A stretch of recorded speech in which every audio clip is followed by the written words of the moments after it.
जब लोगों के ज़बान पे चढ़ जाएगी फिल्म, हर व्यक्ति जब जाके देखेगा तो वही भैया भैया जी हो जाएंगे। तो आपने कहीं ना कहीं भैया को भैया जी बनाने के लिए इस पर आपने सोच लिया है? मेरे दिमाग में तो हमेशा से भैया जी ही रहे हैं, क्योंकि मैं बिहार का हूँ और इस यहाँ की संस्कृति, यहाँ के परिवेश में पला बढ़ा हूँ। तो मेरे लिए भैया भी, हमारे बड़े भैया भी भैया ही बोलते हैं या भैया जी बोलते हैं।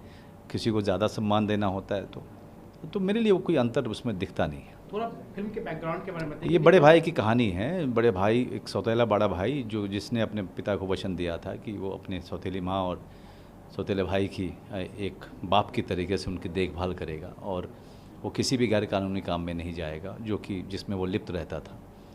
और आज जब सब कुछ सही हो रहा है तभी एक ऐसी मुसीबत इनके सर पे पड़ती है जहाँ पे अब इनको जो है अपने परिवार के साथ जुड़ना है, परिवार की इमोशन को आगे लेके जाना है और परिवार की रक्षा करनी है।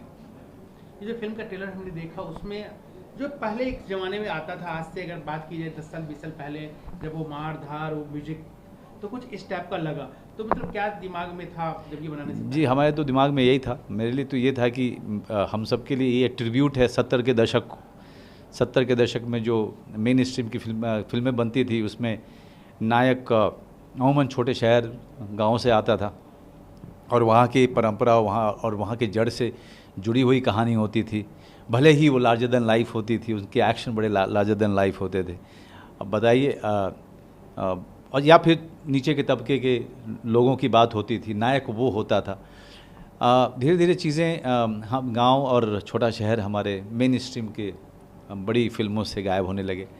आज भैया जी के साथ ये कोशिश ये भी है कि मेन स्ट्रीम के इस पूरे फॉर्मेट में गांव और छोटे शहर की कहानी को लेकर हम आए। ये आपकी 100वीं फिल्म भी है जैसा हमने सुना है, तो ये कितना करीब है? क्योंकि ऑब्वियस सी बात है कि जाहिर सी बात है कि जब 100 काम आप कर चुके हैं तो मेरे लिए ये बहुत ही महान उपलब्धि है कि मैं जिस इंडस्ट्री में सोचता था कि 10 फिल्में भी नहीं कर पाऊँगा, वहाँ तक कभी पहुँच ही नहीं पाऊँगा। आज जब मुझे बताया गया कि ये 100वां काम है तो मेरे लिए भी आश्चर्य था कि मैं कैसे ये कर गया। ये मुझे भी लगा कि जैसे कोई चमत्कार है। इसमें एक्शंस मूवी है, मैंने एक्शंस देखे। एक्शन भी बहुत सारे हैं, हाँ जी, और काफ़ी इमोशनल है। इमोशनल एक्शन फिल्म इसको कहेंगे। सुने कि आप इस उम्र में भी सारे एक्शन आपने ही किया? जी, 98% मैं पूरे गर्व से कह रहा हूँ। और एस विजन जो हमारे एक्शन डायरेक्टर थे और मेरा डायरेक्टर अपूर्व सिंह कार्की, ये दोनों का सपना था कि मैं ही करूँ, क्योंकि तभी जो है लोगों के लिए काफ़ी रोमांचक रहेगा। जब उनको ये एहसास होगा कि सब काम मैंने ही किया है, तब उनके लिए इसमें विश्वसनीयता भी आएगी और उसके साथ साथ रोमांचक भी बनेगा। इस दौर में जहां करोड़ों अरबों की मूवी बनती है, बड़े बड़े स्टार सन और डॉटर इंट्रोड्यूस हो रहे हैं मार्केट में, वैसे में आप हमेशा लिंक से अलग मूवी बनाते हैं और लोग का प्यार भी मिलता है, इस पे क्या कहेंगे?